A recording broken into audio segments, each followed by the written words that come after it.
The United States and Canada went head-to-head in the Four Nations Hockey Tournament.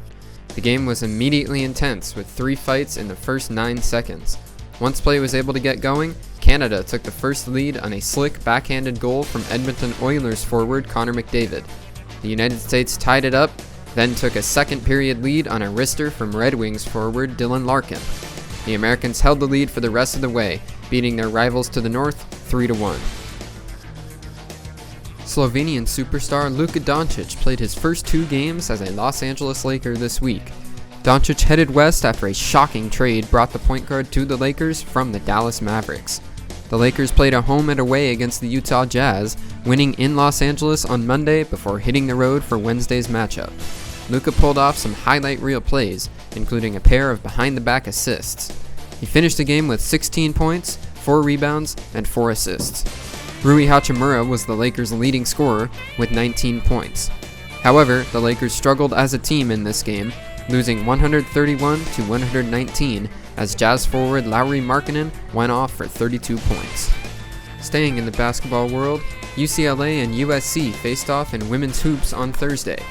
Juju Watkins was a star for the Trojans, scoring 38 points while adding 11 rebounds and 8 blocks. USC jumped ahead early, but UCLA fought back into the lead in the second half. However, USC made a comeback of their own, handing the top-ranked Bruins their first loss of the season.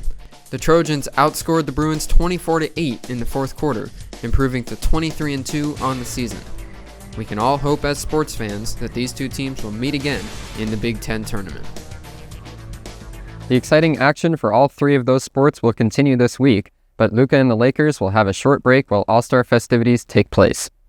And speaking of the NBA All-Star Game, it debuted a new format over the weekend. All-Star Weekend in San Francisco was arranged into a tournament with 4 teams competing for the victory. Inside the NBA hosts Shaquille O'Neal, Charles Barkley, and Kenny Smith all drafted teams of All-Stars. It was O'Neal and Barkley's squads that faced off in the final game, with the first team to 40 taking the win. Shaq's team, which featured veteran NBA stars like Steph Curry and Kevin Durant, came out on top, and Curry was named the MVP of the All-Star Game while playing in his home arena. Long Beach State men's volleyball is on a roll this season. They took on fellow volleyball royalty UCLA in back-to-back games. Our reporter, James Grech, was on the sidelines for all the action. In the first meeting of back-to-back games, number 1 ranked Long Beach State beat number 3 ranked UCLA to avenge their loss in last year's national championship. Freshman setter Moni Nikolov and junior opposite hitter Skylar Varga led the way. Varga had 12 kills while Nikolov added 35 assists and 7 aces. After splitting the first 2 sets, the Beach took charge, winning the match 3-1 in front of a sold-out crowd of over 4,000 at Walter Pyramid. After the game, Long Beach State head coach Alan Knipe expressed his appreciation for the large fan turnout. It was a great atmosphere, and I really appreciate the effort that went into it, and of course all the people that came out. It's those same fans that traveled to Pauley Pavilion for the second game against UCLA. Long Beach student Larissa Samano was thrilled to see the matchup in person. I'm so excited, super excited. I wasn't able to go to the home game on Friday, and I knew this was going to be a really big matchup, so I didn't want to miss it. The Beach emerged victorious once again, defeating the Bruins 3-0, firmly establishing themselves as the number 1 team in the nation. Moni Nikolov had another standout performance, leading the game with 34 assists. He also added 7 kills. However, it was Long Beach's defense getting the job done in this one.